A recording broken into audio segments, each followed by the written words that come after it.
Go to portal.evrotrust.com, enter your personal ID number and country, then click Login. Confirm the login in the Evrotrust mobile app. This service checks whether the recipient already uses Evrotrust.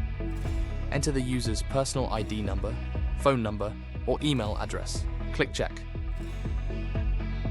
This service sends new users an invitation to download the Evrotrust app. Enter the user's email address and select the language for the instructions. Click Send. The user will receive an email invitation with details on how to start using Evrotrust. In the New section, select Signature. Enter the recipient's personal ID number or another identifier. Attach the document for signing by clicking Choose File. Add an optional description. Select whether the recipient must review the document before signing.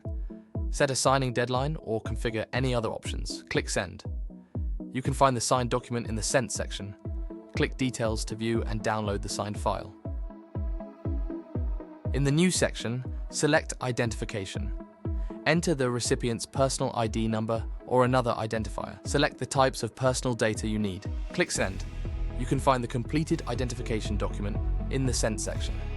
Click Details to view and download the file with the user's data. Enter the personal ID number of the employee submitting the signing or identification request. Then, enter the personal ID number of the person who will sign or complete the identification. Fill in the signer's identity document details and contact information.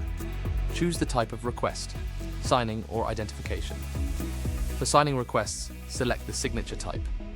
Qualified Electronic Signature, QES, or Advanced Electronic Signature, AES.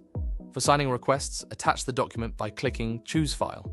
Click Send. The recipient will receive an activation code, one-time password, on the phone number provided in the request. Enter the code from the message and click Send.